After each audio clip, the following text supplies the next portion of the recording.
अस्सलाम वालेकुम and welcome to जोर का जोड़। आई होप आप लोग खैरियत से होंगे और अच्छे से अपना ख्याल रख रहे होंगे। Another day another show and yes, Pakistan cricket में इस वक्त भी कैंप जारी है, द स्किल डेवलपमेंट कैंप, जिस पे जो है बखूबी काम हो रहा है इन लड़कों पे ऊपर। क्या क्या काम हो रहा है ये तो अब आगे ही पता चलेगा, जब ये कैंप इख्तिताम पजीर होगा फिर पता चलेगा कितनी स्किल डेवलपमेंट हुई है। बट यस, फोकस वही है। साथ ही साथ आज अनाउंस हुआ the T20 world cup, women's world cup 2026 का स्केड्यूल, वो भी सामने आ गया। साथ ही साथ कुछ दिन पहले जो है 2025 वुमेन्स वर्ल्ड कप का स्केड्यूल भी सामने आया था, जहां पाकिस्तान कोलंबो में अपने सारे मैचेस खेलेगी and all the other 7 teams would be travelling to Colombo Pakistan के साथ खेलने के लिए। पाकिस्तान क्रिकेट, मेंस क्रिकेट में और क्या हो रहा है उस हवाले से भी डिस्कशन होगी। मैं हूं सबीरा पाशा और मेरे साथ मौजूद है हाफिज़ मोहम्मद इमरान। और अभी से कुछ देर पहले नेशंस कप में पाकिस्तान और न्यूजीलैंड के मैच में पाकिस्तान को नाकामी का सामना करना पड़ा है। ये इस टूर्नामेंट में दूसरा मौका था कि जब पाकिस्तान टीम ने मुखालिफ टीम पर बर्तरी हासिल की, लेकिन उसके बाद नतीजा पाकिस्तान के हक़ में नहीं हुआ। मजमूई तौर पर पाकिस्तान ने इस टूर्नामेंट में गोल स्कोर ज़रूर किए, लेकिन नताइज के एतबार से इस टूर्नामेंट को उतना अच्छा नहीं कहा जा सकता जितनी तवक्को की जा रही थी। जहाँ तक ताल्लुक़ इस स्किल्स डेवलपमेंट कैंप का है और जो तस्वीर वहाँ से सामने आ रही हैं, उस सवालात ज़रूर उठा रही हैं कि क्या वाक़तन पाकिस्तान के एलीट प्लेयर्स को इसी तरह की कोचिंग की ज़रूरत है जिस तरह से तस्वीर में दिखाया जा रहा है। क्या साइम अयूब को किसी पावर हिटिंग की ज़रूरत है, या फिर ये कैंप उनके ख़यालात को मुनक़सिम कर सकता है, उनको तकसीम कर सकता है और उसमें उनके लिए मसाइल पैदा हो सकते हैं। साथ ही साथ पाकिस्तान टीम के साबिक़ कोच जेसन गिलेस्पी ने अपने ख़यालात का इज़हार किया। अभी गुज़िश्ता रोज़ ही अब्दुल माजिद भट्टी साहब जब टेलीफोन लाइन पर थे, वो बता रहे थे कि शाहीन आफरीदी के हवाले से शायद पाकिस्तान क्रिकेट बोर्ड ये सोचता है कि उनके एटीट्यूड का कोई मसला है, लेकिन जब जैसन गिलेस्पी को सुनते हैं तो वो उसके बरक्स बिल्कुल बातचीत करते हुए दिखाई देते हैं। वो उनके वर्क एथिक्स को सराहते हैं, वो उनकी एनर्जी को सराहते हैं और वो कहते हैं कि वो 100% अपनी कारकर्दगी दिखाने की कोशिश करते हैं। तो ये क्या हो रहा है पाकिस्तान की क्रिकेट में? जिन लोगों ने पाकिस्तान क्रिकेट टीम के साथ काम किया उनके ख़यालात कुछ और हैं और पाकिस्तान क्रिकेट बोर्ड को चलाने वालों के ख़यालात कुछ और हैं। बहुत सारी ऐसी चीज़ें हैं जिन पर गुफ्तगू रहेगी। हमारे साथ स्टूडियोज़ में मौजूद हैं साबिक़ कोच, इंटरनेशनल क्रिकेटर जनाब मुजाहिद जमशेद साहब। अस्सलाम वालेकुम मुजाहिद साहब। वालेकुम सलाम। बहुत बहुत शुक्रिया आपका। हमारे साथ मौजूद हैं स्पोर्ट्स जर्नलिस्ट, एंकर पर्सन है जनाब शाहनवाज राना साहब। अस्सलाम वालेकुम राना साहब। जी वालेकुम अस्सलाम। बहुत बहुत शुक्रिया आपका। किस तरह से देखते हैं आप इस स्किल्स डेवलपमेंट कैंप को मुजाहिद साहब? क्योंकि क्या साइम अयूब को किसी पावर हिटिंग की ज़रूरत है कोच की, या उनको उस लिहाज से, क्योंकि वो तो ऐसे शॉट्स खेलते हैं जो पाकिस्तान में इंटरनेशनल क्रिकेट में इससे पहले कोई भी नहीं खेलता था? नहीं, बिल्कुल आपने बड़ी ज़बरदस्त बात की। कोचिंग के साथ साथ जब आप नए कोच को लेके आते हैं तो कहीं ना कहीं उसको एविडेंस चाहिए होते हैं कि मैं भी काम कर रहा हूँ। ये प्रॉब्लम पाकिस्तान में ही है, बाहर इस तरह की चीज़ों पे इतना गौर नहीं करते, लेकिन क्योंकि हमने काफ़ी अच्छी अच्छी बातें की सैम अयूब के बारे में कि उसने अपने आप को बहुत डेवलप किया और ख़ास तौर पे एक इनिंग जो उसने साउथ अफ्रीका के अगेंस्ट खेली, 4 विकेटें गिरी, वहाँ पे आगे सेंचुरी की जी। उस तरह उसने अपनी गेम को स्टॉप किया, अपनी गेम से हट के किया, इसका मतलब है कि वो मेंटली बहुत स्ट्रांग हो गया। तो ये वो मेथड होते हैं जिसको आपने क्रिटिकली ऑब्जर्व करना होता है, फिर उसकी कैलकुलेशन निकाल के किसी प्लेयर को उस स्पॉट पे लेके जाना कि अब ये बहुत इन्हेंस कर चुका हुआ है, लेकिन ऑल ऑफ सडन एकदम से रिवर्स लग जाना। नो डाउट वो इंजर्ड हुआ, इंजर्ड के बाद थोड़ा सा गैप आया, गैप के बाद उस तरह परफॉर्म नहीं कर पाया जिस तरह हम उससे एक्सपेक्ट कर रहे थे। तो वो सारी चीज़ें देखते हुए ख़ास तौर पे ये जो PSL इसमें भी परफॉर्म नहीं कर पाया, तो कोच के नज़र में था कि हो सकता है कहीं ना कहीं लैग कर रहा हो। हमें एक प्रॉब्लम है कि वो ज़्यादा स्क्वायर पे खेलता है। हो सकता है कोच की जहन में हो कि अगर वो थोड़ा स्ट्रेट खेलना शुरू हो जाए इस वर्टिकल बैट से, तो इसकी परफॉर्मेंस 40% या 30% इनहेंस हो सकती है। ये जो आप नया कोच कह रहे हैं, आप माइक हसन की बात? जी ऑब्वियसली। माइक हसन तो वर्चुअली यहाँ पे ज़रूर अवेलेबल होंगे, फिजिकली तो अवेलेबल नहीं। देखिए उनके पास एविडेंस तो पहुँचते होंगे, वीडियोस तो पहुँचती होंगी, तो videos is more than enough कि आप, मैं भी कोचिंग करता हूँ तो मेरे लिए वीडियो काफ़ी होती है कि मुझे पता चल जाता है कि इस प्लेयर में कहाँ प्रॉब्लम है और इसके किस तरह की ड्रिल्स करके इसको इन्हेंस कर रहे हैं। तो वो तो चाहे वो फिजिकल हो या वर्चुअल हो, इससे कोई फ़र्क नहीं पड़ता। लेकिन कोई नया कोच आएगा, उसने अपने आप को दूसरों से सुपीरियर दिखाने के लिए कुछ ना कुछ डिफरेंट करना होता है। तो वो हम देखते रहे हैं, प्रीवियस भी देखते रहे हैं। जैसे हमने आकब को भी देखा, उसके बाद उससे पहले गिलेस्पी को भी देखा हमने, जो साउथ अफ्रीकन गैरी कर्स्टन को भी देखा, उस गैरी कर्स्टन को भी देखा। तो हर कोई अपना एटीट्यूड कैरी करके आता है और अपने तरीके से काम करने की कोशिश करता है, और जो फ़र्क होता है दूसरे कोच से वो दिखाने की कोशिश। नहीं, आपको कोई फ़र्क तो ठीक है वो दिखाने की कोशिश करें, कोई आप एक्सपेक्ट कर रहे हैं कि कुछ इस स्किल्स डेवलपमेंट जो कैंप लगा उससे कोई फ़र्क पड़ेगा कोई?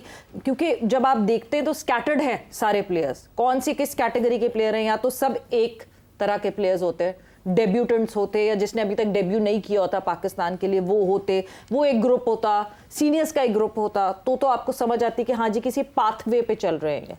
पाथवे समझ आता है कुछ? लाइकिंग नहीं चलनी चाहिए। देखिए जब आप इस तरह के कैंप लगाते हैं तो आपको फोकस सब पे करना होता है। जैसे एक क्लास में अगर 20-25 लड़के हैं तो आपको सब पे उतने ही फोकस करना पड़ता है अगर आपने उनको इन्हेंस करना है। होता ये है कि जब आप एक ग्रुप बना लेते हैं, ग्रुप का मतलब ये नहीं कि कोई मोनोपोली बना लेते हैं, बेसिकली अगर आपको फील हो गया ये 10-12 प्लेयर्स हैं जो नए हैं और ये डेब्यूटेंट हैं, सपोज के नया डोमेस्टिक से आ रहा है, इसमें पावर वो सारी चीज़ें नज़र आ रही जो एक पावर हीटर में होती हैं।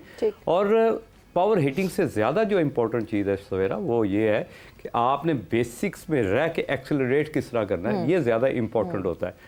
वो चीज़ नहीं होनी चाहिए कि आपने कुछ प्लेयरों पे ज़्यादा फोकस कर दिया और कुछ प्लेयरों पे उस तरह फोकस नहीं किया जिससे वो, क्योंकि हम देखते हैं जो चीज़ें देखते हैं हम वो हम पे रिफ्लेक्ट भी करती हैं, तो वो रिफ्लेक्शन जाती है नेगेटिव की तरफ कि यार उस पर ज़्यादा ध्यान दिया जा रहा है, मेरे पे ध्यान नहीं दिया जा रहा, तो वो प्लेयर कभी भी डेवलप नहीं हो सकता जो क्या कहते हैं नेगेटिव माइंडसेट के साथ हर रोज़ कैम्प में जाए और कहीं ना कहीं कोई ऐसी चीज़ फील करे जिससे पे बैड इम्पैक्ट पड़े और उसकी जो इन्हांसमेंट है उसमें फ़र्क पड़े।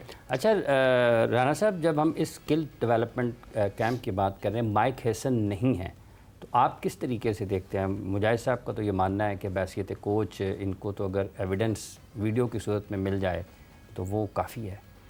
देखिए जी, मुजाहिद की अपनी ये सोच है और जाहिर है कि इन्होंने बड़ी क्रिकेट भी खेली है और ये मुझसे ज़्यादा इसको महसूस करते होंगे, लेकिन मेरा ख्याल है कि वो जो ज़िम्मेदार लोग होते हैं उनका सर पे बैठना जो है ना वो बहुत ज़रूरी होता है, इंतहाई अहम होता है। उनका फिज़िकल वहाँ रहना जो है वो सबसे अहम है, ये बजाय इसके कि उनको वीडियो दिखा दी जाए और वो वीडियो देख कर क्या करेंगे, वो देख कर खुद ही मतलब अपनी कागज़ पेंसिल निकालेंगे, लैपटॉप निकालेंगे और उसके ऊपर अपना वो जो है वो जो उन्होंने सोचा हुआ है वो लिखना शुरू कर देंगे, बजाय इसके कि अगर आप वहाँ मौजूद हों तो फिर जो खामियां, जो कोताहियां, जो अच्छाइयां, जो बुराइयां वो आपके सामने होंगी। लाइव फीडबैक मिल जाता है। लाइव फीडबैक जो है उसका एक अलग से इम्पैक्ट होता है। हाँ। इस तरह तो गैरी क्रिस्टन ने भी किया था कि वो घर बैठे रहते थे और फोन के ऊपर बताते थे कि जनाब क्या करना है और क्या नहीं करना। शिकायत पे तो पाकिस्तान क्रिकेट बोर्ड कहता है कि हमने निकाला है या नहीं। तो अगर आपने एक बंदे को सिर्फ इस वजह से कि वो घर बैठकर काम करता था तो फारिग कर दिया, तो फिर वो जो जिनको आप और मजीद लेकर आए हैं वो भी तो घर बैठकर ही काम कर रहे हैं ना, वो भी तो लैपटॉप के ऊपर ही मतलब कोचिंग कर रहे हैं। तो लैपटॉप पे कोचिंग नहीं होती, कोचिंग तो तब है कि जब आप ग्राउंड के अंदर मौजूद हो, आपको लड़के का पता चल रहा हो कि यार ये कर क्या रहा है, इसमें क्या खामियां हैं, क्या अच्छाइयां हैं, फिर तो बात बनती है। अदरवाइज ये कि ये तो फिर सिर्फ और सिर्फ ये है कि कुछ लोगों को नवाजने के लिए तो हाँ ये कैंप जो है ये बड़ा अच्छा है, जिसमें मैंने नवाज भी हैं वहाब रियाज साहब को भी देखा कि वो भी बॉलिंग सिखा रहे थे, लड़कों को बता रहे थे कि कैसे बॉलिंग होती है। तो बट ठीक है, अच्छा नहीं है, अच्छा नहीं है। नहीं, मैं अच्छा या बुरा नहीं कह रहा। हाँ। मैं ये कह रहा हूँ कि वहां पर कुछ लोगों की रोटी रोजी जो है वो लग गई है। और नहीं, मगर वहाब तो बॉलर रहे हैं ना, अभी रीसेंट पास्ट में पाकिस्तान को रिप्रेजेंट करते हैं, तो हाँ, अगर वहाब रियाज सिखा रहे हैं बॉलिंग तो क्या बात ये कि मैंने वहाब रियाज साहब का इसलिए कहा कि वो किसी ना किसी तौर जो है वो बोर्ड का हिस्सा ही होते हैं ना, और रहेंगे वो, जाहिर है कि जब तक उनके मामलात वहाँ ठीक हैं और सब कुछ है। कहने का मतलब ये कि असल में बात राना साहब, वैसे मुझे एक बात नहीं समझ आती, बहुत सारे लोग जो है ना वो वहाब रियाज को बड़ा फोकस करते हैं जब से वहाब रियाज जो है वो पाकिस्तान क्रिकेट बोर्ड के हलकों में रहे, क्योंकि उससे पहले जो है वहाब रियाज ने एक स्पोर्ट्स बॉडी हेड की, ठीक है थोड़े से टाइम के लिए की, बट गवर्नमेंट बेसिस पे वो स्पोर्ट्स बॉडी हेड की। अब जब वो पाकिस्तान क्रिकेट बोर्ड में आ गए तो हर बंदा हर कुछ टाइम बाद जो है वो वहाब रियाज की बात करते हैं। क्रिकेटर हैं, फॉर्मर क्रिकेटर हैं, इतने सारे और फॉर्मर क्रिकेटर्स भी तो हैं ना, वकार यूनुस भी बार बार हर पोस्ट में आपको कहीं ना कहीं घूमते हुए दिख रहे हैं, मिसबा भी दिख रहे हैं, तो वहाब भी दिख रहे हैं, तो फिर सब वहाब से क्यों इतना परेशान होते हैं, मुझे समझ नहीं आता। मैं वहाब से परेशान नहीं हूँ, ना मेरी उनसे कोई ऐसा मसला है। मैं तो वहाब का नाम इसलिए लिया कि वो मुझे नजर आए थे कि वो भी बॉलिंग सिखा रहे हैं, ठीक है ना। तो दूसरी बात ये कि जो मतलब आपके ख्याल में वहाब ढाईता व गुड्डा है, उन्हें नजर आना ही आना है, क्योंकि मुजाहिद जमशेद सर ये देखे ना, ये यार वहाँ पे इतने कोचेज और हैं, इतने और कोचेज हैं। जितना आपने ऑब्जर्व किया जी। तो ढेर सारी लाइकिंग है। हाँ। तो लाइकिंग कोई बुरी चीज नहीं है, लेकिन कई नहीं लाइकिंग हो, लेकिन लाइकिंग के नताइज भी तो होना भाई। मुजाहिद साहब आपकी क्यों है लाइकिंग? मुजाहिद साहब आपकी आप नताइज भी आपको तो याद है जब वो पंजाब स्पोर्ट्स बोर्ड का हेड था जी, तो वो लंबे से जूते पहन के बारिश में चला गया, वीडियो बना रहा है कि मैं बस फिक्र कर रहा हूँ सिटी की। आपकी सूझबूझ होनी चाहिए, आपका ऑरा स्ट्रांग होना चाहिए, आप एक हार्ड वर्कर। ये काम तो बहुत सारे लोग और करते रहे, मुजाहिद साहब, उनको तो क्रिटिसाइज नहीं किया गया कभी। आप एक हार्ड वर्कर से एक बॉलर बने थे। वो जो मेथड ऑफ किसी को टफ टाइम देना बीइंग ए बैट्समैन, उसमें वो उस तरह की कभी भी एबिलिटी नहीं थी। हम अगर आसिफ की बात करें, शुएब की बात करें, वसीम वकार की बात करें, जिस तरह का इनको नवाजा जा रहा है उस तरह का इनमें वो टैलेंट नहीं था। तो ये फ़र्क तो नज़र आता है कि ये मोहसिन नकवी साहब नहीं, आप कह रहे हैं वहाब में वो टैलेंट अच्छा खासे टाइम वहाब अच्छा नहीं, मैंने वहाब का जो नाम लिया, मैंने उनकी मुखालफत में नहीं लिया नाम। आपने तो वो एक नाम आपको ठीक है, वो मतलब बट वो हाफिज आपसे पूछे थे, आप क्यों नहीं हो गुड बुक्स में? क्या पूछा आप जी ने? मैंने कहा आपने लाइकिंग की बात की है ना, आप लाइकिंग में क्यों नहीं है? देखिए ये तो जो ये भी एक नेचुरल सी एक फिनोमेना है कि आप अगर आसपास किसी के घूमेंगे कहीं ना कहीं तो आप नज़रों में आ ही जाते हो। हाँ। वो एक मुझे बड़ी अच्छी तरह याद, एक आदमी आगे शादी हुए, कहते मुझे पहचाना नहीं है। मैंने कहा नहीं यार मैंने नहीं पहचाना। कहता अभी तो आपके सामने से गुजर के गया कई दफ़ा इस तरह की ब्लैकिंग आप हाँ तो कर रहे होते कि यार कोई ना कोई हमें भी आप भी जरा आमने सामने गुजरे बोल के जवाब आगे अशरफ अली साहब थे ना, सच बोल के अशरफ भाई थे ना, अशरफ भाई, ये भी बात है। राणा साहब अशरफ भाई थे ना, तो उनकी वालदा ने उनको कहा कि आप ना चक्कर लगाया करो बोर्ड के, ये चक्कर लगाया करो। उन्होंने ग्राउंड के चक्कर लगाने शुरू कर दिए। अशरफ अली साहब की बात है? अशरफ अली साहब, उन्होंने ग्राउंड के चक्कर बढ़ा दिए। तो कुछ अरसे बाद उनके, मैं तो अभी भी फारिग हूँ, उन्होंने कहा तुम्हें कहा तो था बेटा कि चक्कर लगाया करो। उन्होंने कहा मैं तो ग्राउंड से रहना, बोर्ड से लगाया करो। नहीं नहीं, ये बात वही है कि किसी माँ ने कहा कि जा बेटा मैं तेन दुआ देनी है कि तेरे इर्द गिर्द ना गड्डियां ही गड्डियां रहनगियां। वो बेचारा पुलिस वाला बन गया, चौक के अंदर खड़ा हुआ था। नहीं आप बता रहे थे आपने वहाब का नाम क्यों लिया? नहीं, मैंने वहाब का नाम, मैं बार बार इस बात को कह रहा हूँ कि आपने मेरी इस बात को वो ना करें कि मैं उनसे कोई मेरा ऐसा कुछ मसला नहीं है। वहाब भी हमारा हीरो रहा है एक अरसा पाकिस्तान के लिए। मैं ये कह रहा हूं कि ये बहुत सारे लोग ऐसे हैं कि जिनको बहुत पहले से जो है ना हरफ तनकीद बनाया जा रहा है और उनसे बहुत सारे सवालात किए जा रहे हैं। वहाब साहब भी तो थे ना जब पाकिस्तान टीम का काम जो है वो खराब होना शुरू हुआ है और हम वो अपना अमेरिका से भी हारे और हम फला छोटी टीमों से दीगर टीमों से उस वक्त जो था वो तो उनके जो टीम के कप्तान थे, मतलब उस टीम के जो मैनेजमेंट की टीम थी जो सारा कुछ कर रही थी, वो तो वहाब साहब थे ना, वो उनके साथ मौजूद। तो मतलब ये कि ऐसे लोग के जो जिनसे हम कुछ बहुत सवाल कर सकते हैं वही घूम फिर के हमें जो है मुख्तलिफ जगहों के ऊपर नजर आ रहे होते हैं। तो ये बात मैंने इस तनाजुर में की है। और दूसरी बात पता है क्या है, जरूर हैं वहाब रियाज साहब से हमें कोई मखासमत नहीं है, कोई हमारी उनसे लड़ाई नहीं है। हम ये कहते हैं कि अगर हैं तो फिर वो नताइज भी तो दे देना यार जी, कोई भी आ जाए हमारी तरफ से। हमें तो वो काम चाहिए कि जो नजर आ रहा हो लोगों को, नताइज के कुछ वक्त लगेगा। आपको नतीजा ही सिफर है तो फिर सवाल बनता है। बड़ी इंपॉर्टेंट चीज होती है कि बता कौन रहा है। हाँ, कि जब आप किसी बॉलर को बता रहे हो कि जी आपने कंटेन कैसे करना है, सपोज अगर वो आप किसी को एडवाइस कर रहा है तो अगले के जो सुन रहा होता है ना, तो उसने उससे पहले उसके बारे में उसके मैचेस देखे होते हैं, उसको फैंटी पढ़ते हुए देखा होता है, तो उसको सीरियस नहीं लेते। वक्ती तौर पे तो प्रेशर होता है कि यार वहाब रियाज बता रहा है, मैनेजमेंट का हिस्सा है, पाकिस्तान को रिप्रेजेंट किया हुआ है, लेकिन ओवरऑल ये मैं अपने प्रैक्टिकल एक्सपीरियंस बता रहा हूँ, वो उसकी बातों पे इतना ध्यान नहीं देंगे। वो इसलिए कि वो कंटेनर कभी भी नहीं था, वो तो एक अटैक बॉलर था। हाँ, पर आप अटैक अटैकिंग मेथड को एडवाइस कर रहे हैं तो समझ आती है। अगर आप ये कहें कि how to contain the batsman, containing bowling कैसे करनी, उसमें वो फेलियर है। और इस तरह के जो हम सीन देखते हैं या डेवलपमेंट स्किल डेवलपमेंट प्रोग्राम जो अभी कैंप लगाया, इस तरह का हमने कैंप स्ट्राइकर भी देखा। और वो स्ट्राइकर कैंप ऐसा था कि आपने रज़ाक के कैंप की इतनी पावर के कुछ प्लेयर न्यूजीलैंड चले गए, बग़ैर डोमेस्टिक में परफॉर्म किए, बग़ैर डोमेस्टिक खेले, वो वहाँ गए और बुरी तरह फ्लॉप हुए। तो इस तरह के नहीं, वो अभी भी कह रहे हैं एंज मारो, एथम बॉल आए, हाई बैक लिफ्ट नहीं होनी चाहिए। नहीं देखिए, high back lift is very important, क्योंकि पावर आपकी पीछे से आती है। जब तक आपकी हाई बैक लिफ्ट नहीं होगी, आपको ग्रेविटी से पावर कभी भी नहीं मिल सकती। जब तक आपके दोनों नीज बेंड नहीं होंगे, आपको पावर कभी नहीं मिल सकती। नॉर्मली हम देखते ही हैं कि कहते हैं जी बल्ले में बड़ी जान है, बंदे में बड़ी जान है। बेसिकली पावर तो आपको मिलती है ग्रेविटी में। वो जो सर्कल है उस पे काम करना चाहिए कि ये ग्रेविटी की पावर आपकी बाजुओं तक कैसे पहुंचती है। अगर जब तक उस मेथड को आप नहीं समझेंगे, आप पावर हीटर कभी भी नहीं बन सकते। इसीलिए हमने सैम को देखा कि अगर वो यहाँ पे स्केयर पे खेलता है तो आपने सवेरा उसको नोटिस किया होगा कि उसके नीज बेंड होते हैं और वो ग्रेविटी से पावर ले रहा होता है। तो ये वो चीज़ें हैं कि जो हमारे कोचेस को इस साइंस का, मोस्टली कोचेस को इस साइंस का नहीं पता कि अगर आपने एक चीज़ को आज, राणा साहब ये भी सुनिएगा, अगर आपने एक शॉट पे की डेवलपमेंट करनी है तो आपने उस शॉट को प्रैक्टिस में कितनी देर होल्ड करना है कि वो आपकी मसल मेमोरी में चली जाए कि 3 सेकंड है, 2 सेकंड है या 1 सेकंड है। उसका भी एक मेथड होता है। तो उस मेथड को यूटिलाइज किस तरह करते हैं, ऑब्वियसली कोई माइक हैसन डेफिनेटली इस चीज़ पे अबूर रखता होगा कि वो जो मेथड जो किसी भी प्लेयर को इन्हेंस कर सकते हैं अकॉर्डिंगली मॉडर्न डे क्रिकेट में, वो उसको सारे मेथड पता होंगे। हमने देखा कुछ ऐसी चीज़ें देखी हैं जिस तरह ये भी एक मेथड का हिस्सा होता है कि आपने रिजवान को, जो कि एक पावरफुल, बाबर आजम को और शाहीन को टीम से बाहर निकाल दिया। ये भी बड़ा दिल चाहिए।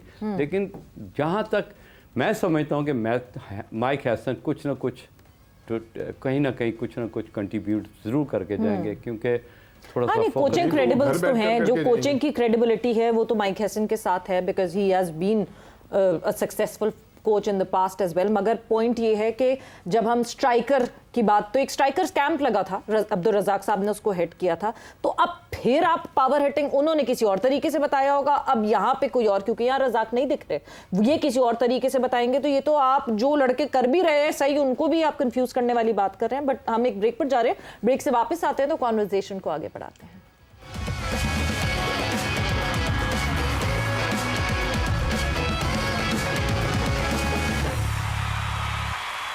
एंड वेलकम बैक टू जोर का जोर। डिस्कशन हमारी हो रही है about the camp, that skill development camp, जिसको हम सब समझने की कोशिश कर रहे हैं कि क्या क्या स्किल डेवलप होंगे इन लड़कों के over the period of time.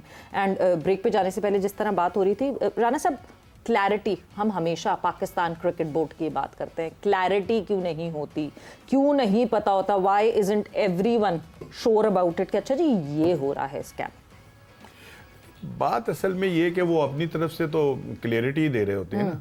ये तो आप जैसे नाकिदीन जब बैठते हैं नहीं, उनकी तरफ से तो यही है कि हम जो भी कुछ कर रहे हैं वो बड़ा क्रिस्टल, बड़ा साफ, बड़ा शफाफ है। हाँ। यही है ना उनका। तो वो तो अपने किसी भी गलती के ऊपर, जैसे कि अभी बात हो रही थी कि यार ये स्किल का जो मसला है, तो ये क्या वहां पर अभी आपने वक्फे के दौरान एक बड़ी जबरदस्त बात की कि असल बात ये कि जो पहले छक्के मारना सिखा रहा था रज़ाक, उसका अपना एक स्टाइल था, जो यहाँ पर कुछ सिखा रहे हैं उनके अपने एक स्टाइल है। तो दोनों स्टाइल जब बिल्कुल डिफरेंट हो तो लड़का सीखने वाला तो कंफ्यूज हो जाता है ना कि वो ठीक था या ये ठीक था। ऐसा ही है ना। तो सब बिल्कुल इसी तरह की सूरत हाल जो है वो इस कैंप के अंदर भी मौजूद है। हाँ। लेकिन वो अपनी तरफ से तो वो कह रहे हैं कि जी ये बहुत बेहतर हो रहा है। ये तो आपने उसको फर्क को निकाला ना कि यार ये कैसा फर्क है। इससे पहले भी तो कैंप लगा था जिसमें चक्का से मारना सिखा रहे थे। रज़ाक का तो अपना एक स्टाइल था और वो बिल्कुल जेन्युइन था, वो किसी ने सिखाया नहीं था उसे, वो खेलते ही ऐसे थे। ठीक है ना। सो ये है कि यहाँ पर अब उनके क्या सोच है और क्या, कहने का मतलब ये है कि अब्दुल रज़ाक को नहीं होना चाहिए, लेकिन वो हैं इसमें शायद अभी आप होना चाहिए बता रहे थे कि हाँ, है। हो सकता है कि हो भी, और अगर हैं तो फिर ठीक है ना, फिर उनका जो वो तजर्बा जो उन्होंने उस कैंप में इस्तेमाल किया था, हाँ। वो अब यहाँ पर भी बताना शुरू कर देंगे कि नहीं ऐसे नहीं ऐसे है, वो जो बता रहे हैं वो गलत है, जो मैंने बताया था वो ठीक है।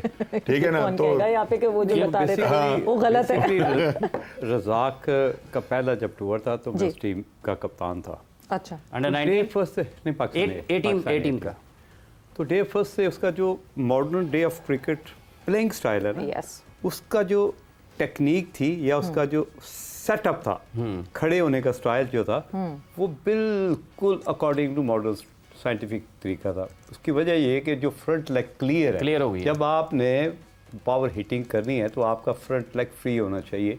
तो रज़ाक को भी अगर ओवरऑल उसका पूरा कैरियर देखें तो उसका फ्रंट लेग क्लियर बहुत क्विकली हो जाता है। तो यही वो वजह थी। अच्छा, ये एक सेकंड यहीं पे रुकिए। नहीं, लेकिन हाँ। आप देखें, अब्दुल रज़ाक का फ्रंट लेग क्लियर है, क्या फिन एलन छक्के नहीं मारता? देखिए फिन एलन, देखे उसमें ये है कि फिन एलन 19 छक्के अभी उसने पीछे लगाए हैं मेजर लीग में, उसने बहुत तेज तरीन सेंचुरी भी की है मेरा ख्याल। आपके अगेंस्ट भी 156 किया है हाँ, उसने। तो ये जरा बयान खेली है, करें, देखिए फिन एलन अगर वो क्लियर करता है फ्रंट लेग, तो क्या साइम अयूब को भी करना पड़ेगा वैसे ही? उसने तो अपनी टेक्निक को में रहते हुए उसको इम्प्रूव कर ये बात है। देखें उसमें होता ये है कांटेक्ट विद द बैट। हाँ जी, कई दफ़ा पिच आपको इतना आइडियल मिलता है कि आपको फ्रंट लेग क्लियर करने की ज़रूरत नहीं पड़ती। हमारी जो एशियन पिचेस हैं उसमें Yeah. थोड़ा सा फ्रंट लेग क्लियर करना पड़ता है, क्योंकि ज़्यादा जो पिचेस हैं अब्रॉड की वो थोड़ा सा बहुत ऊंचा आता है, तो आपको एक फेयर आइडिया चाहिए होता है कि कांटेक्ट कहाँ करना है। Contact तो उस पर ज़्यादा उनका स्किल डेवलपमेंट, जिस तरह ये कैंप लगा है, तो आपको इस तरह के ड्रिल डिज़ाइनिंग करनी पड़ेगी कि अगर आप यहाँ नहीं, पे लेकिन निकल मुझे गए- बात ये कि आप जो बात कर रहे हो ना, ये कर रहे हो एक टेक्निकल ठीक, कि कैसे होना है, ऐसे चाहिए। ये लोग जो छक्के मारते हैं ना, ये जो लाला छक्के मारता था या फिन एन उन्होंने उसकी बात की है, ये सबके अपने ही एक खेलने के स्टाइल नहीं, फिर भी है। वो पता वहां क्या? पर वो नहीं है कि आपने खड़े कैसे होना है, तो फिर निकलना कैसे है, आपका पैर नहीं, कैसे। ये चीज़ें बड़ी important उनका role ऐसा play नहीं करती है, हैं। वो बड़ी तो important आप role play खेलते करती तो हैं। अपना मुजाहिद जेन्युइन साहब, स्टाइल है ना इसमें जब उनका। आप बिल्कुल। बड़े ठीक है स्पोर्ट्स ना? की तरफ जाते हैं तो इसमें आपकी स्ट्रेंथ ट्रेनिंग कितना किरदार अदा करती है? देखो, इससे स्ट्रेंथ ट्रेनिंग तो हमेशा आपको सपोर्ट करती है, लेकिन असल चीज़ होती है कि आपका कांटेक्ट विद द बॉल और आप ब्रेव कितने हैं। हाँ, क्योंकि जितनी भी, चाहे आप बॉलर्स हैं, चाहे आप स्पिनर्स भी हैं, इवन के आप विकेट कीपर भी हैं, इवन के आप स्लिप फील्डर भी हैं, you need to be a big heart. Yes. जब तक आप इंजॉय नहीं करेंगे, जब तक आप उस चीज़ को रियलाइज़ नहीं करेंगे कि यार जो क्रिकेट में एथलेटिकिज्म है, जिसमें आप इस तरह कह सकते हैं कि जो scientific method of playing style, वो बहुत इंपॉर्टेंट रोल प्ले कर रहा है आजकल। तो उसमें जो आपने बात की वो भी बहुत ज़्यादा इम्पोर्टेंट है। इसलिए पावर एंड क्या कहते हैं ना, एजिलिटी, Strength इन training, चीज़ों power and strength को हमने लेके चलना होता है, क्योंकि यही चीज़ें शाहिद अनवर साहब को मेरा ख्याल लगाया अंडर 19 टीम के साथ, तो वो बेहतर अंदाज में उसको नौजवानों देखिए एक्सपीरियंस है कहीं ना कहीं। देखें होता ये है कि आप वही अगेन कि आपकी जो से है, ये जो आपका ओरा है, हाँ। वो कितना इम्पैक्टफुल है, आपकी जो इंटेंट ऑफ प्लेइंग क्रिकेट है कि वो आप कितना ब्रेव बना रहे हैं प्लेयर्स को, और जो और मेथड लड़के कितना रिस्पॉन्ड कर रहे हैं, रिस्पॉन्ड कर रहे हैं। देखिए ये तो हम बात करते हैं क्विक लर्नर, अ ठीक। Good listener and a quick learner, that's very important nowadays.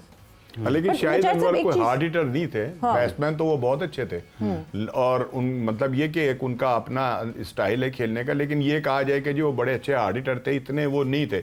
और दूसरी एक बात और मैंने जो मैंने महसूस की है, इसमें ना आपकी आई कांटेक्ट का बड़ा दखल है। जिस बैट्समैन को बॉल जो है वो नजर आती है ना पहले से, वो जहां चाहता है वो वहां खेल लेता है। उसके लिए ये जरूरी नहीं होता कि वो खड़ा कैसे है, उसका स्टाइल क्या है, या क्या उसको कैसे खड़ा होना चाहिए था, ये नहीं है। अगर आपकी आईसाइट जो है वो बड़ी मतलब मजबूत है और आपको गेंद जो है वो वक्त से पहले बहुत अच्छा नजर आ रहा है, तो फिर आपकी हिटिंग भी जो है वो इतनी ही शानदार होती है। मतलब फिर आंखों की कोई प्रैक्टिस करनी चाहिए?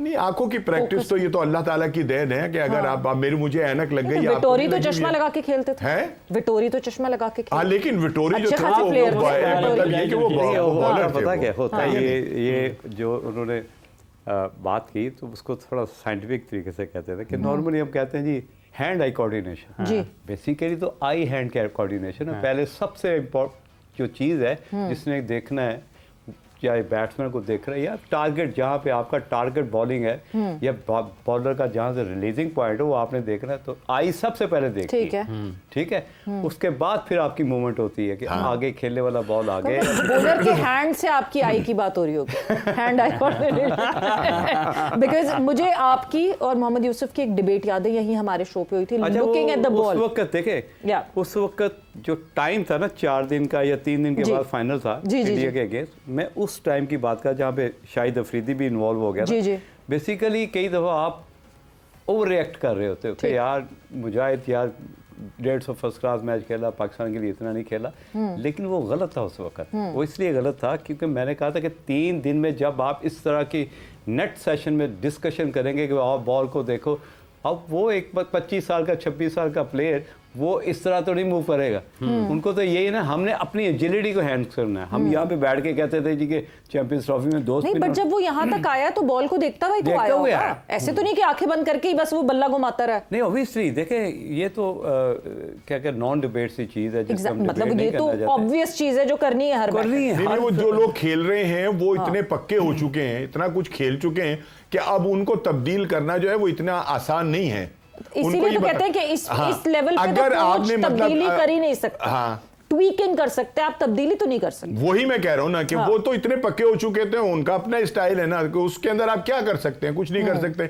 अगर आपने मतलब इसी तरह के काम करने तो फिर आप नर्सरी से शुरू करें। नहीं राणा साहब ये चीज़ यहाँ पे मैं आपको ज़रूर कहूँगा, बटलर ऑलमोस्ट अपने कैरियर के एंड पे अभी भी वो रैम शॉट सीख रहा है जी, रिवर्स शॉट सीख रहा है, स्वीट शॉट से रिवर्स शॉट से स्विच शॉट। सीखना, देखें सीखना is enhancing your ability, but आप फवाद आलम को कहें कि नहीं जी अब तुम वापस आए हो, तुम्हारा कमबैक हुआ है पाकिस्तान से, अपना स्टांस बदल दो, कर सकते नहीं कर सकते तो ना।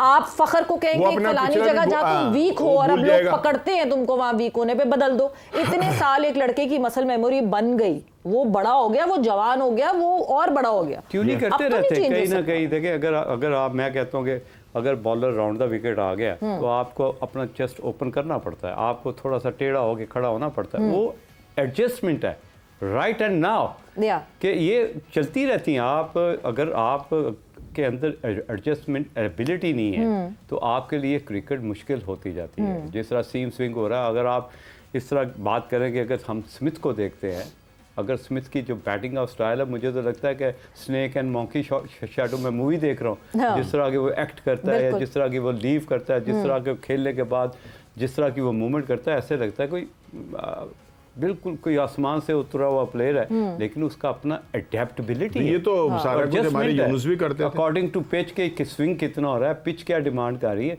वो इस चीज़ पे कभी भी फोकस नहीं करता कि मैं किस तरह का खेल रहा हूँ, मैं खूबसूरत खेल रहा हूँ कि नहीं। इसी वजह से बाबर आजम क्रिकेट में लास्ट अपने कैरियर के इस सिचुएशन में फंसा है, क्योंकि उसने अपनी क्रिकेट को ज़्यादा ब्यूटी करने के लिए उस चीज़ों पे ज़्यादा फोकस किया जहाँ पे लोग कहते हैं क्या कवर ड्राइव है, एडजस्टमेंट की फ्लेक्सिबिलिटी नहीं है, वो उसने नहीं की, जिसकी वजह से वो फंस गया। वो एडजस्टमेंट तो आपको फॉर्मेट टू फॉर्मेट भी बदलनी पड़ती है। Obviously। आपको T20 में एक डिफरेंट तरीके से अपने आप को अप्लाई करना पड़ता है, ओडीआई में और टेस्ट में एक डिफरेंट तरीके से यही अप्लाई। वो एडजस्टमेंट है जो बाबर कर नहीं पाया, रिजवान कर नहीं पाया, जिसकी वजह से टीम से बाहर हुए। क्योंकि नाउडेज आपको जब तक लॉफ्टेड शॉट नहीं आने पड़ेंगे to move the fielder, to change the mind of captain, तब तक आप अपनी जो 60 वाली इनिंग है उसको 100 पे कन्वर्ट नहीं कर सकते। ये वो मेथड थे जिसको इमीडिएटली, क्योंकि इतने एक्सपीरियंस हो चुके थे, इनको अपनी जो गेम स्टाइल का एक्सपीरियंस, अभी तो स्किल डेवलपमेंट कैंप था बुलाया 2010-12 से यासिर अरफात ने बताया, क्योंकि वो इंग्लैंड में होते हैं, उन्होंने बताया कि ये जॉ बटलर जो है ये 2010-12 से रिवर्स और रैम्प की प्रैक्टिस कर रहा है। उस वक्त से इसने इन शॉट्स को डेवलप करने पर और यकीन करें मैंने भी उन फार्मूला पे थोड़ा सा काम किया। यकीन करें ये मैंने कप पकड़ा है ना, ठीक, तो 150 पे बॉल आया ना तो मेरा कप भी ना ले और मैं आराम से शॉट मार दूँ, इस तरह का कॉन्फिडेंस, इस तरह के वो मेथड पे काम करते हैं कि आपके जो बाजू है उसमें कितनी flexibility, but you still need to be a big heart to implement और अपने आप को, क्योंकि आप you work like a professional, you don't work के यार आज का दिन निकल गया, शुक्र है यार, अगला दिन आया यार, गर्मी बड़ी थी यार। इस ऐसी डिस्कशन में हमेशा आप अपना टाइम भी वेस्ट करते हो और आपकी इन्हेंसमेंट में सबसे और बड़ा ऐसी hurdle होता है। डिस्कशन होती है हमारे सर्कल। ऑब्वियसली मैं भी पार्ट रह चुका हूँ, मुझे पता है कि जब आप एक कैंप ख़त्म करते हैं, कमरे में जाके जब एसी में बैठते हैं, किस किस तरह की आपकी आवाज़ें निकलती हैं, किस किस तरह का आप शुक्र का अदा करते हैं कि यार मैं आ गया, आज का दिन गुजर गया यार, वो देखो यार मुझे फटीक डाल दिया। ये सारी चीज़ें हमने देखी हुई हैं। तो जब तक आप इसको बोझ समझोगे, फटीक समझोगे, आप लर्न कर ही नहीं सकते, इनहैंस कर नहीं सकते, आगे बढ़ नहीं सकते, प्रोग्रेस कर नहीं सकते। राणा साहब, ये जो तरक्की की बात है, बेहतरी की बात है, सीखने की बात है, जैसे शुरू में जिक्र हुआ कि कोच नहीं है, लेकिन पाकिस्तान टीम के बाकी जो कोचिंग स्टाफ है वो इनके साथ है। आपने शुरू में ज़िक्र खैर किया वहाब रियाज साहब का, फिर अब्दुल रज़ाक साहब पर भी आप आए हैं। आपके ख़्याल में तो क्या आकिब जावेद साहब को भी फिर उसमें शामिल लीड कर लेना चाहिए? अगर वो नहीं है तो फिर आकिब खड़े हो, वो उनको देख लें। नहीं, क्यों मतलब उनको लीड कर लेना चाहिए? हम पैसे दे रहे हैं अपने उस कोच को कि जिसको हमने हायर किया है, ये उसकी जिम्मेदारी है कि वो मौजूद हों। और अब जब हमारा ये सारा जो है ये हमारे ये कैंप लगना शुरू हो गए हैं, हम डेवलपमेंट के ऊपर काम कर रहे हैं, हम नए नहीं, बट ये एनसीए स्किल डेवलपमेंट कैंप है तो आकिब जावेद साहब तो हेड कर रहे हैं, उसके डायरेक्टर हैं। हाँ, तो वो तो है ना। तो हाँ। लेकिन ये कि जिस बंदे की जिम्मेदारी है, जिसका आउटपुट उनसे कहीं ज्यादा होगा, वो तो वहां पे मौजूद ही नहीं है। क्या पता माइक हसन ने कहा ही ना हो इस कैंप का, ये तो आकिब जावेद ने कहा हो कि मैंने ये कैंप लगाना। नहीं, अगर तो लगाया है, ये जरूरी नहीं। बहुत सारी चीजें कि सारी जो पहले लिख के दे दी जाती हैं कि ये कुछ करना है, हाँ। कुछ दरमियान में आकर भी जो है मामला जो है वो उनमें तब्दीलियां आती हैं, उनके हाँ। अंदर नए प्रोग्राम जो है वो भी शामिल किए बिल्कुल जाते होता हैं। है। तो ये ऐसा तो नहीं होता कि जी हर चीज जो है वो लिख के दे दी जाएगी कि यही है जिसके ऊपर आपने काम करना है। भाई दरमियान में और भी बहुत सारे हम मतलब ये कि डेवलपमेंट के हवाले से कोई कैंप भी लगा सकते हैं, कोई और भी हमारे प्रोग्राम हो सकते हैं। तो उसमें उनको मतलब होना, मैं ये समझता हूं कि उनका होना बहुत जरूरी है। और जहां तक आकिब जावेद साहब का ताल्लुक है तो फिर वो तो फिर है ही सब कुछ। अल्लाह ताला ने इस वक्त उनका वक्त बनाया हुआ है, वो जो भी कुछ कर रहे हैं वो हैं। लेकिन ये कि जिनको आपने इतने मुजाहिद साहब वो हैं, ये रीजनल एकेडमीज भी लगती हैं पाकिस्तान में। तो बस ओल्ड स्कूल माइंडसेट मतलब समझते आप कि यार वो फजल महमूद ने 1961 में एक कैंप लगाया था, उसमें तो बड़े प्लेयर निकले यार। वो आप दौर चेंज हो चुका हुआ है यार, लोग प्लेयर्स की प्रायोरिटी चेंज हो चुकी है, उनका खाने का स्टाइल चेंज हो चुका है, आप उसी मेथड पे काम कर रहे हैं। अगर आप का कोच आया, माइक हैसन को आपने बनाया, बांग्लादेश के खिलाफ आपने 3 मैच जीते, उसके बाद आपने ग्राउंड के वो देख नहीं रहा आपको, वो इस चीज़ को फील कर रहा है कि इनके लिए तो बहुत इंपॉर्टेंस है कि बांग्लादेश को मार के इस वक्त ग्राउंड का चक्कर लगा रहे हैं। वो आप इसलिए आपको चुनते हैं ऐसे कोच कि यार मैं घर जा रहा हूँ, 1 महीने के बाद आऊँगा, क्योंकि उसको आपका पता चल जाता है कि आप छोटी छोटी जीतों से कितने खुश होते हैं। तो इन चीज़ों से अवॉइड करना चाहिए, उसकी जो ड्यूटी है, जो रोल है, उससे प्रॉपर काम लेना चाहिए। मैं इस चीज़ के वाकई ख़िलाफ़ हूँ कि जब तक आप सराउंडिंग में प्लेयर्स के नहीं होंगे, आप उनको कंट्रोल नहीं कर सकेंगे। क्योंकि ओबियसली आप जब कहता है कि जो दिखता है वही बिकता है, जब आप नज़र से दूर चले जाते हैं तो आपकी इंपॉर्टेंस खत्म होना शुरू हो जाती है। आँख हो जल पहाड़ हो जल। Yes exactly. आप कनेक्ट नहीं कर सकेंगे ना। माइक हैसन सारे लड़कों को तो नहीं जानते। हाँ, इस्लामाबाद यूनाइटेड में जितने लड़के खेलते हैं उनको जानते हैं, या अभी जो बांग्लादेश के स्क्वाड में थे लड़के उनको जानते हैं। तो जितना बड़ा ये ग्रुप है ये लड़कों का, ऑलमोस्ट कोई 47 प्लेयर्स हैं, सो उन लड़कों से तो कनेक्ट ही नहीं बनाना। नहीं, लेकिन ये कि 47 इतनी बड़ी तादाद तो नहीं है कि माइक हैसन जो है वो उनको ना देख सकें या उनकी खामियां और अच्छाइयों को जो है वो ना देख सकें। ऐसा इतना बड़ा मसला नहीं है। और वो कौन से 47 एक ही उसके अंदर आ रहे हैं। नहीं, उनके भी ग्रुप्स हैं ना। ठीक है ना, तो ग्रुप के अंदर अगर वो हैं तो फिर वो तो बड़े आराम से मतलब ये सारी चीजों को ऑब्जर्व कर सकते हैं। और इसमें से अगर वो ये कुछ समझते हैं कि यार ये लड़का वाकई डिजर्विंग है और इसको खेलना चाहिए आगे, ठीक है ना, तो फिर ये है कि वो निकाल भी तो सकते हैं ना। अदरवाइज उनकी गैर मौजूदगी के अंदर तो आप जो मर्जी चाहेंगे कर लेंगे, जिसको चाहेंगे खिला लेंगे, जिसको चाहेंगे बिठा लेंगे। मतलब इस बात की तो क्लैरिटी हो जानी चाहिए, का कोई फायदा नहीं है। क्लैरिटी हो जानी चाहिए कि इस कैंप में माइक हैसन क्यों नहीं है, क्योंकि कल को ऐसा ना हो कि माइक हैसन के खिलाफ भी यही शिकायत हो